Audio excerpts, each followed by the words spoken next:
We are making our own story as we go, as we go, as we go. Hoping, we are hoping that we'll go so happy ever after, happy ever after.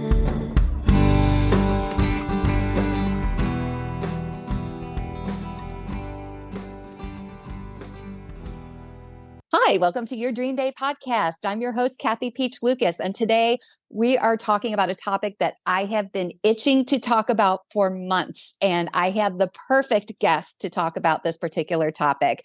Angela Lemke from Angela's Premier Event Designs, who is a fellow wedding planner serving the Dayton market. She and I today are going to talk about being responsible booking your vendors using tools like social media, including Facebook groups. Angela, thank you so much for joining us today. Thank you so much for having me. Like I said, I am so excited about this particular podcast because for at least the past year or two, I've sat on the sidelines watching in some of these Facebook groups what's been happening. And you actually, not only are you a wedding planner, you admin a Facebook wedding planning group, correct? Yes, my husband and I started the Discount Wedding Ohio Everything Wedding page. And we unfortunately get a lot of messages. We get a lot of posts. We get a lot of questions about some of these not so above board vendors. And so we see a lot of it, and we do a lot of monitoring and a lot of investigating on our own just to try and protect our clients. So, what are some examples of things that you have seen recently with these vendors that are posting, and they're actually not a vendor, they're a scam? So the biggest one right now is neon signs. I know that they're huge. I know that they're popular, but on all of these Facebook groups and all the wedding groups on Facebook Marketplace, everything else, they are advertising as they're perfecting their craft. And for a small donation, they'll make you a free neon sign and you send them $25, $30, $45, and then you never get a neon sign back. That's been the newest and easiest one. And then they just disappear. They cancel out their Facebook group and they're done. That's been the newest one that we have seen. But the biggest one that we see is just vendors that aren't real, aren't licensed, they're not insured, and they're going to tell you that they'll DJ your wedding or they'll photograph your wedding for like less than a quarter of the cost of what a normal wedding vendor would cost. And then they either cancel on you the day of, you get really bad product, or they just don't show up. And That's the one I've been seeing a lot. Like a couple of DJs in particular are very guilty of this, where they're charging a bride something like $400, like some bargain basement price, and they're not licensed, they're not insured, because there's no way you could charge that price being licensed and insured. And then 2 weeks before their wedding, something suddenly comes up and they can't do the wedding, and then they leave their couple in the lurch with no DJ. What really is going on behind the scenes? So I think a lot of that is, first of all, they're going to advertise at that super cheap rate and tell you to pay it all off in full. And then they'll probably still come and do your wedding. But if somebody else offers them $600 or $800 or $1,000, or they've got something else that they want to do that day, they're just going to cancel on you.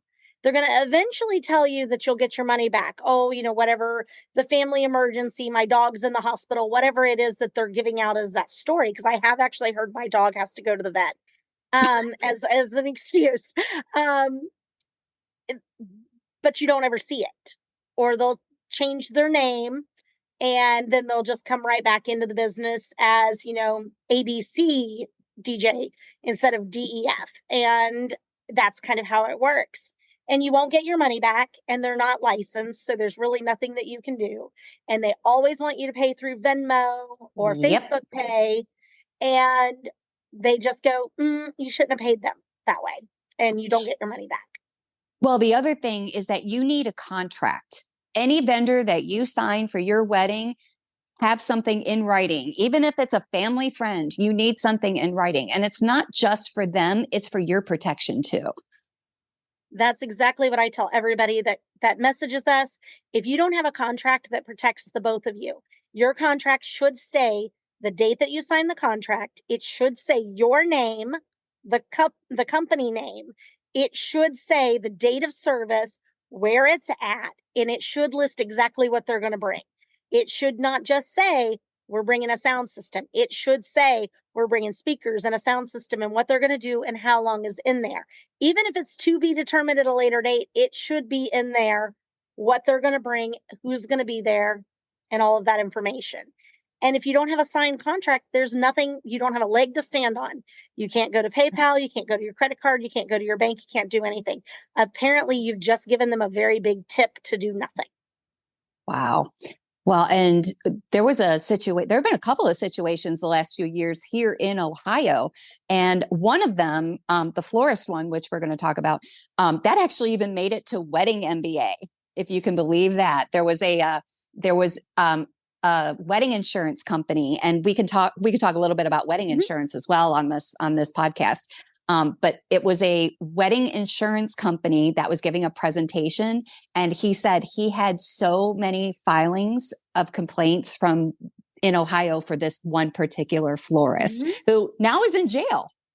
Yes. That was a nightmare. It was a Ponzi scheme. It was a Ponzi scheme. It was a total Ponzi scheme. Basically, she was taking money. She was doing it at a fraction of the cost of what it would actually cost you to buy flowers. And she was turning around and then putting that money in, paying a little bit of a deposit to the wholesale florists or the flower companies, and not actually paying off her debt with them, but continuing to rake in cash until they called in their debt. And then she just abandoned everybody. And she told a lot of stories. There was a lot of lies that were told. And she had decided that she wasn't just going to be a florist. She was going to be a wedding planner. And she was going to be a day of coordinator and all of these things. And she just dodged everybody and then left them standing there and didn't like that everybody went on social media and complained. And that's how the story got out, was everybody went on Facebook, they went on Instagram, and there's even TikToks about it, about what she did to these people. And some of them she called on the day of and told them that she wasn't going to be there. Some she just didn't show up. Some she told the day before, and others she promised them the day before that they would be there and then still didn't show up. And then the attorney general came calling. Yes.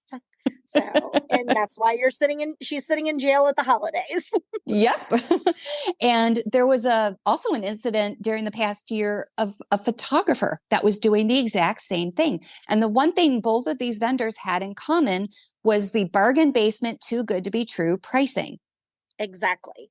So what was the situation with the photographer? What were some of the things that she was pulling on these couples who this is their first rodeo, so they don't know to be aware of these types of things? Well, there were several red flags with the photographer.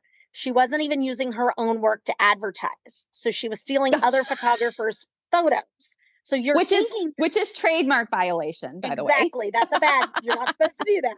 No. So she was stealing other people's photos. So you thought you were going to get a great photographer, and you didn't. She was also advertising in about 6 different states all around. And so she was advertising and she was booking multiple weddings in a day.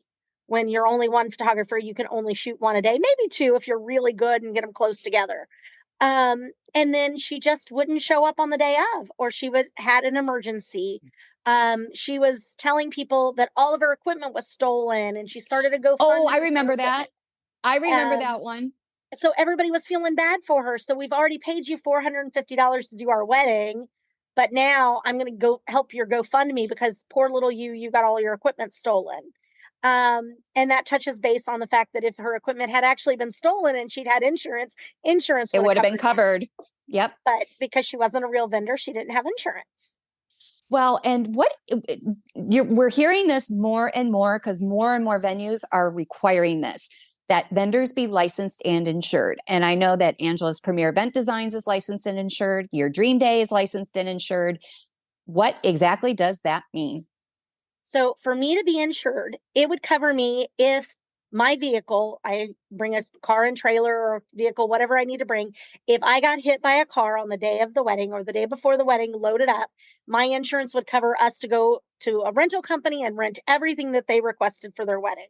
It would also cover me if someone trips over my linen and breaks a leg or a hip or, an arm or anything else, they're covered.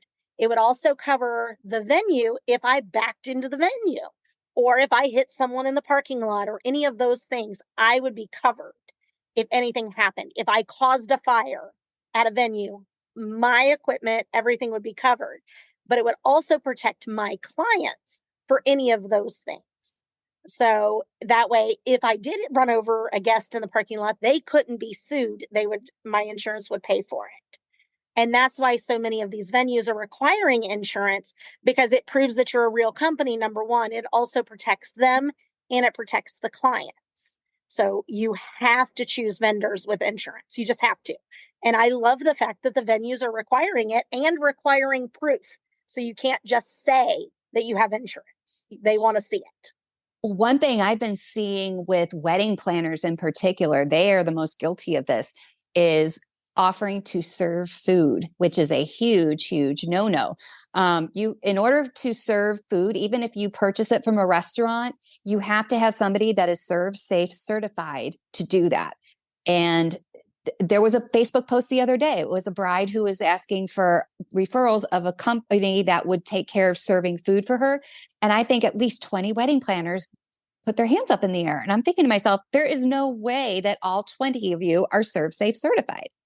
Not only do they need to be Serve Safe certified, but their insurance has to cover it, because my insurance will not cover us if we touch food. Yeah, so see, ours doesn't either. That's why we don't serve. Right. It's in our contract that we do not handle food, liquor, or trash. Exactly. And I actually got on that same post and I told them, like, as the admin of the group and a wedding planner, that is illegal. And if anything were to happen, if that wedding planner does have insurance, it's not going to be covered, and neither are they. Exactly. And it's important because food has to be kept at a certain temperature, because like technically I'm Serve Safe certified, but I just did that more so for backup purposes in case there was ever an emergency and I had to handle food on the fly. But we have it in our contract that we won't. But you have to keep food at a specific temperature for a specific amount of time. If it drops below that, it actually can grow bacteria and make people very, very sick. And if you have just a family friend who's doing that for you and somebody gets sick or your entire room gets sick, guess who's going to be liable? You. We actually had that happen. We did a wedding in Toledo, and the bride decided that she wanted to hire friends here in Dayton to cook the food. They were supposed to purchase the food in Toledo. We had a full kitchen that they could have used. The day of the wedding, they decided they didn't want to cook in Toledo. They cooked in Dayton. Then they drove it in Rubbermaid totes to Toledo. Rubbermaid totes? Yep. Just like Walmart. So to interject, it should have been hot boxes, not Rubbermaid totes. Exactly. Keep going. Then they got a flat tire on the side of 75 on the way to Toledo and sat on the side of the highway for an hour and a half waiting on AAA. Brought said food into the venue. Now they're 3 hours late, and they threw everything into the Schaefer's and served the food anyways. Oh my God. I warned everyone involved in the wedding that this was not good and that they could get sick. And they told me I wasn't the caterer, not to worry about it. So I told my staff, don't eat the food. They had 125 guests. 70 of them ended up with food poisoning. Oh my God. And hospital visits for the elderly and the bride and groom. Oh my God. And when they called me the next day, I said, this is why I don't touch food. And this is why I told you not to do it. And that is a true story. And that's why we do not touch food. And that's why we don't touch food either. And it also goes back to licensed and insured bartending. That is a big one that you need to make sure that you have a mobile bartender that is licensed and insured. And just because somebody works at a restaurant as a bartender does not make them a licensed and insured bartender, because the restaurant is the one who holds the insurance and the registration and the licensing for that, not the individual. Yes. And we steer clear of anything to do with the alcohol. It's not Yep. something that we do. We don't touch it. We don't unload it. We don't load it. We don't anything, because if something goes missing and they come back and go, hey, we had a case of vodka or we had a case of champagne or something, where did it go? We're not covered for that. So we don't touch it. Exactly. Exactly. Well, and I think it's also important that when you're booking your vendors, you need to ask them exactly what they are and are not going to do. And find out, we're asking you to do a specific task. Are you able to do that? And you need to find out, are they actually licensed, insured, and capable of doing that specific job? Definitely. I think that's something people just assume. They assume the bartender is going to refill the lemonade. They assume the bartenders are going to refill the cans of soda or the bottles of water. They just assume it because it's liquid, and they don't always do that. They And also we've run don't into that always quite a throw bit. out the trash. They don't always throw out the trash either. I had that Oh, happen yes. with a mobile bar. Well, I was a bartender at a wedding, and it was a mobile bartender. And I asked her, well, can you please take out the trash? It's overflowing. And she said, oh, we don't do that. And I said, well, we don't either. Who's going to be doing this? Because this particular bride, even though we had requested copies of all of her contracts, she only gave us the contact information for this particular bartender, which now looking back in retrospect was probably not licensed and insured. Right. But you have to make sure that everything is every task and every duty is accounted for on the wedding day. I'm going to kind of pivot here a little bit and talk about wedding photographers. Now, there's one going on there's a couple going on right now. There was a bride in, I forget which Facebook group it is. There's at least for Cincinnati, Dayton area, there's at least a dozen of them. Yes. But this particular girl had paid, I think it was like $500 or something for her wedding photographer and an album. And a year had come and gone. Her anniversary had come and gone. They still hadn't received their wedding photos, had not received their wedding albums. And the photographer made up a story that her supplier was backlogged on their albums, and it was a very, very reputable company called Miller's. And Miller's does not have supply chain issues. They get you the albums within 2 to 3 days. Right. And she basically fabricated this story. The bride ended up getting an album from Shutterfly from this photographer. And that's not what she was promised in the contract. And so now this bride is at a loss. Like, what do I do? Do I sue her? Do I just take my pictures and move on? Like, luckily, this particular bride had the printing rights to her images. And so she was in a position where she could have made her own album later on.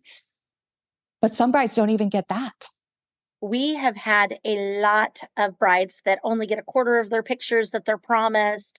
I think part of the problem is some of these bargain basement photographers, videographers, and all of that, they promise them the world to get that money, and then they under deliver. And that is a huge problem right now. And that's one of the problems with these lower cost bargain basement vendors. If everybody else is quoting you $2,500 and you get a $400 quote or a $500 quote, it's not always a great deal. And I see that a lot, unfortunately. It's such a cliche to say you get what you pay for, but in the wedding industry, you do get what you pay for. You really, really do. And weddings, it's not like, oh, we could celebrate a birthday next year. Weddings are a one-time shot. You either get it right or you don't. And we see it, unfortunately, all the time with we were working a wedding this year. We had a morning wedding, and all call went out on Facebook from a photographer who the DJ canceled on the bride that morning. And I mean, literally like, oh, I'm sick, I can't come. But then he turned around later on that evening and posted that he was working a club event. And it took 6 or 8 weeks for him to promise to give her the money back. But I don't think she ever got her money back. Like, we kept checking in and she never got her money back. And he just turned around and changed his business name and moved right on. And we see that a lot. And we touched on this earlier about there are also wedding photographers that will take other photographers' work and share it as their own. And there's one particular photographer that is very, very guilty of this.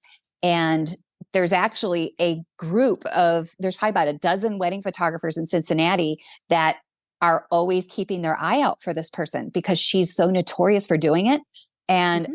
she has changed her company name 3 times. She's back again. It, I've had people do it as a wedding planner for my own personal stuff, and it just boggles my mind. I mean, it's not that difficult to set up a pretty table somewhere and say it's your work. But that's something that I know is happening. It happens all the time. We get notifications at least once a week that somebody stole somebody else's work, and we have to go and double check it, and then somebody gets deleted off of a Facebook group. So And it's scary for the couples out there looking for a vendor. it is. So how can they avoid running into this type of trouble? What are your suggestions? So my first thing is Google is your friend. Search engines are your friend. Google the names. If you see a lot of bad things popping up or you see them being criticized by other vendors, I'm not talking about the one off. There's always a DJ or a photographer or a wedding planner that don't get along and they may make a complaining post. But if you're consistently seeing somebody's name, run. You should run. And I mean, if people would have researched the florist, if they would have researched the photographer, they would have caught on a lot quicker. But nobody did because you trust them because they say that they're a vendor. And you really look at social media, and you also need to double check and see how long they've been in business. How long has that Facebook page been out? If it's been less than 6 months, that's a red flag for me. It doesn't mean that they're a bad vendor, but it may mean that they've changed their name. It may be that there's some other things going on backstage. I mean, I personally, I changed my company name, but all my social media stayed the same. I just had a name change. But if you're starting and stopping Facebook pages, if you're starting and stopping Instagram pages and that sort of thing, that's definitely a red flag. Absolutely. And the other thing too is the vendors you are booking, like for example, your venue, they have a lot of them have vendor lists that they hand out to people who have booked their venue. And that is also a good place to start because those are vendors that venue has worked with and had a good experience with. It's not an end all be all. So, I mean, don't feel bad if you're like, well, I'm going to this particular venue and I want to book B wedding planner, but only A, C, D, E are on their preferred list. Does that mean she's bad? It doesn't mean that that person's necessarily bad. It just means that those particular vendors work that venue a lot and they're very familiar and the venue's comfortable with them. But one thing that can also be a red flag with lists that you get from like a venue or a caterer or somebody like that is if it is glossy, full color booklet, because odds are that vendor paid to be in that book. That's definitely a question that you want to ask. How are you on the vendor list? And I tell everyone we don't pay to be on any preferred lists. We are on the list because the venue prefers to work with us. Doesn't mean that they only work with us, but because they know that we're going to show up, we're going to follow our rule, all of their rules, the bride's rules, and we're there to make for a seamless, easy day for everyone, not just the client, not just the venue. We want it to go smoothly and everything easy, and that's what you want. And Exactly. the other thing that we always tell you is get vendor referrals. Ask your DJ, ask your photographer, ask everybody, because they're going to recommend the people that they like to work with. They're going to recommend the people that make their day just as easy as we want it to be. Well, and as a planner, you're almost like the quarterback of a vendor team on the day of the wedding. I mean, because you basically set the pace for the day, you call the plays, so to say. And it needs to be a well-oiled machine that just moves seamlessly. And every single vendor on that team has a very specific role. And the photographer's job is to document. The DJ's job is to keep the party on schedule. And if we have to make modifications to that schedule, we check in with everybody. We don't just do it for the sake of doing it. There's a rhyme and reason to it. And it works so much better if you hire real professionals. I tell every single one of my clients, I tell everyone we meet at wedding shows, I don't care if you book me, book professionals. Make sure that you're working with people that can work with other people, because there's DJs out there that don't want to work with other people. There's planners out there that don't want to work with other people. There's photographers that want to run the show. And I get it. We all want to be the boss, but we all have to understand we can be the boss of our own piece. Not, I'm not going to tell the DJ what song to play next unless the bride goes, hey, make sure he plays XYZ next. Other than that, it's the DJ's job to keep the party going. But Absolutely. there are some of these new vendors, they have seen one too many movies or watched one too many YouTube videos, and they don't understand how to make the night go smooth and easy. Well, and to defend some of the wedding professionals who are new to the industry and may be a diamond in the rough, is it possible that you may find a bargain basement wedding planner who is charging very little because she's trying to build a portfolio? Absolutely. It Yes, exists. It does they're exist. there. They're there. But again, they need to be licensed. They need to be insured. They need to be a legitimate company. They need to have a vendor's license. They need to have a tax license. I mean, that's a legitimate business.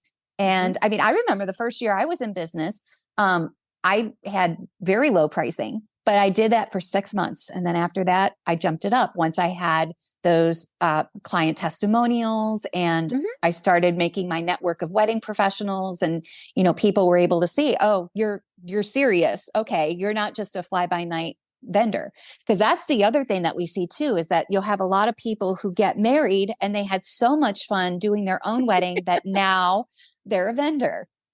Yes, we see a lot of that. You know, everybody said my wedding was perfect, so now I'm going to be a wedding planner, or I'm going to be a photographer, I'm going to be a DJ. You know, they buy a really cool laptop and a set of speakers, and now they're a DJ. They buy a really cool camera, and now they're a photographer. The biggest thing is you have to have some education behind your name, whether that is, you know, an online course, whether that's schooling, that sort of thing. You have to know something more than just, I planned my wedding and my kids' birthday parties. And that's what we see a lot of on these Facebook groups. And that's why in our group, you're required to be a business. You can't just say, my name is Susie Q and I'm a wedding planner. We don't allow you to post in our group. We tell you you have to have a Facebook and an Instagram business page. You've got to be something more than just a name out there. So that's what we see a lot of. And then those are the ones that either do a horrible job and quit after one or two weddings, or they end up running off with other people's money.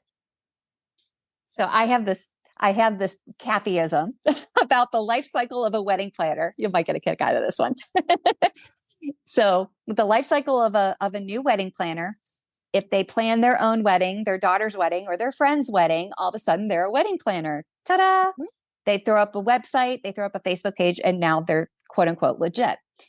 Then they book their first client that gives them a hard time because they are trying to inflict their ideas upon this couple, and that's not what the couple wants. So then they don't have a fun experience. And at that stage, you do have to charge a little bit less, because people who are more seasoned, who have been around the block, we do charge more, because you're not just getting planning, you're getting all of our expertise and all of our resources and all of our experience and our ability to handle things. So they're not making a lot of money, and no new business is going to turn a profit for at least 5 years. I mean, that's, you can Google small business administration. They'll tell you that most businesses are not profitable the first few years. So then they're doing all of this work, because being a wedding planner is a lot of work, getting very little pay. And now they have a client who's not being so nice to them. So, I'm going to go do something else. I quit. So that's life cycle 1. Then life cycle 2 is, I had a baby, and the baby's more fun than planning weddings. Then they quit. Then at the 5 to 10 year mark, there's burnout. There are some vendors that just, I mean, especially with wedding planners, I can only speak to that. It is a lot of work. Half of my job is therapy sessions. And it's a lot. And some people don't have the skin for that. And so then you see another drop off at the 5 to 10 year mark of the people who just get burnout. if you've got somebody who's been around for 10 plus years, odds are they're going to be in it for the long haul. Mhm. But that's the life cycle of a wedding planner, according to Kathy. No, and I agree. And I think the other thing that comes with being a real professional is there's always something that's going to happen crazy. I mean, no wedding is exactly perfect. There's always going to be something. And last year I had a wedding that was wonderful. The couple was wonderful. It's our dream client, our dream wedding, wonderful venue, wonderful vendors and everything else. And at 1 o'clock in the morning, the night before the wedding, she got a phone call that the shuttle company that she had hired, their bus had broken down and they could not shuttle everyone. Sorry, Okay. 1 a.m. 1 a.m. we get a phone call. And or she gets a phone call. The bride is now up till about 4 o'clock in the morning when she finally texts me. I grab my phone, I see it. Everyone was being shuttled because the venue they were at had no parking. So the shuttle was taking 150 guests from point A and point B to point C, the wedding. Bride's freaking out. The wedding party's freaking out. There's no way that this is going to be accommodated. So I said, well, I've got contacts. Give me just a minute. At 8 o'clock in the morning, they called me. At 9 o'clock in the morning, I had them a better shuttle, a better limo, and everything else, and got their money refunded from the other company who was arguing with them that he could do a couple of vans and try and make it work. And we got the money back and all of this. And the bride literally said that we saved her wedding day because we had a contact. I had somebody's cell phone number. I didn't call the business number and leave a message and they could call me at 9 a.m. Because I knew this person. I called a cell phone. I'm like, hey, I know it's super early. Kisses, hugs, can you help me? And they were able to do that. And I think that's something that these newer vendors don't have, which Right. is why people get a bad taste in their mouth about the newer vendors because they call them with a problem and they go, well, let me Google something. Let me see if I can figure out something. Where everybody who's been in the business, I mean, I've had DJs call me up and go, hey, I need pipe and drape. We're at this venue and they need pipe and drape, and we have it in our office. I've been called by venues that somebody didn't drop off linens and they're like, hey, can we borrow some of your linens? Because they know that we have it. And being in the business as long as we have, and as long as some of these other vendors have, we can call up and ask for favors. And Exactly. people don't see that and they don't know that it's not, there is a lot of infighting and all of that fun stuff, but we all want the events to go well. So we're all willing to, might not be my client, but I can help them out. And one thing people don't realize who are booking wedding vendors is we all talk. Yes, we do. We all, I mean, for the most part, we all get along really well. It's a very, very small community. I mean, the analogy that I like to use is, think of people that work for a large company like Kroger. That's all under one helmet of employees. I think the wedding industry is all of like these little small businesses that are under one big helmet of wedding because we all talk to each other. We go out for coffee. We share horror stories if we've had a bad experience with a particular vendor or venue. If you're shopping us around and we happen to have a wedding planner networking event that month, guess what? We're probably going to be talking about the girl who's shopping all of us. So we know what all the couples are up to. Well, and I think that's one way we get the word out about some of these bad vendors. Yep, If, exactly. if the DJ worked with a horrible planner the weekend before, we're going to hear about it that week. If the planner was absolutely obnoxious at a venue, we're going to hear about it. If the caterer's food was bad and people got food poisoning, we're going to hear about it. And I think that's why utilizing your vendors that you've already picked helps so much. Because we do Absolutely. talk. We do. We do. I mean, look at us. We're talking today. It's one of the most fun things about our job. Angela, thank you so much for joining us today. How can people find you? We are, of course, we're on Facebook, we're on Instagram, our website is Angela's Premier Event Designs is Angela's Premier Event Designs, and of course we're on all the wedding Facebook groups. Wonderful. Angela, it is always such a pleasure to talk with you. Thank you for joining us today. Thank you for tuning in to Your Dream Day podcast. Please subscribe so that you can listen to upcoming episodes that can help you with planning your big day. This is Kathy Peach Lucas with Your Dream Day. Happy planning.